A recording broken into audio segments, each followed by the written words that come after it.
Good morning, everyone, and you are welcome to my Naija Inspirational TV.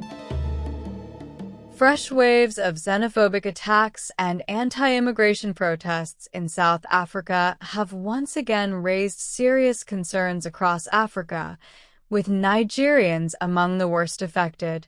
The recent unrest, driven by anti-foreigner groups demanding the removal of undocumented migrants, has forced thousands of foreign nationals to flee their homes, abandon their businesses, and seek safety in temporary shelters or return to their home countries. The demonstrations, which intensified in late June 2026, spread across several South African cities. While protest organizers claimed their campaign was aimed at undocumented migrants, reports indicate that many legally resident foreign nationals were also targeted. Businesses owned by immigrants were looted, homes were attacked, and many foreign workers were threatened or evicted. South African authorities deployed additional police and security personnel in an effort to contain the violence, while President Cyril Ramaphosa publicly condemned acts of xenophobia and warned against taking the law into private hands.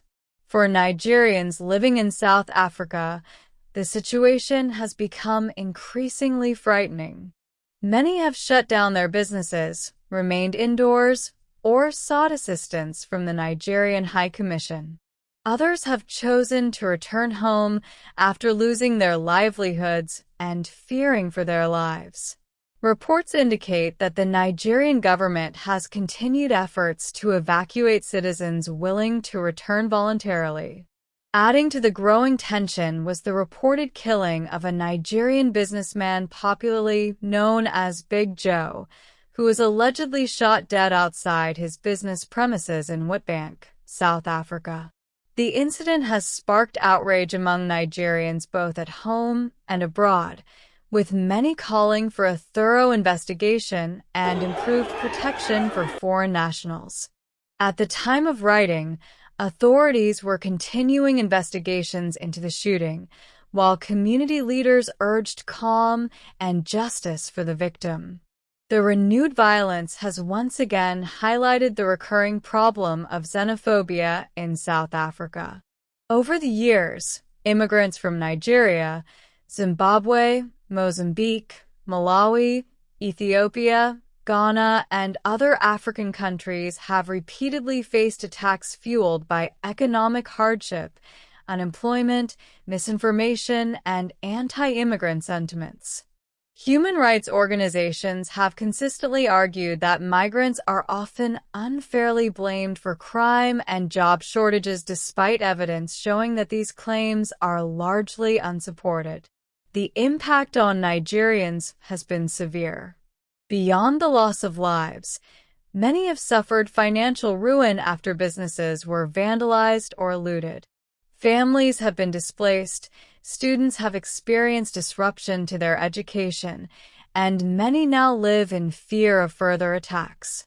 The latest crisis has also placed renewed pressure on diplomatic relations between Nigeria and South Africa, with increasing calls for stronger measures to safeguard African migrants living in the country. As the situation remains tense, governments across Africa, regional organizations, and civil society groups continue to urge restraint, respect for human rights, and stronger cooperation to address the root causes of migration and xenophobic violence.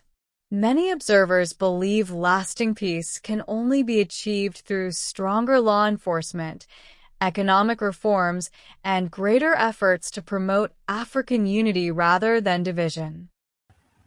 Please don't forget to like, share, comment, subscribe to my channel. Thank you.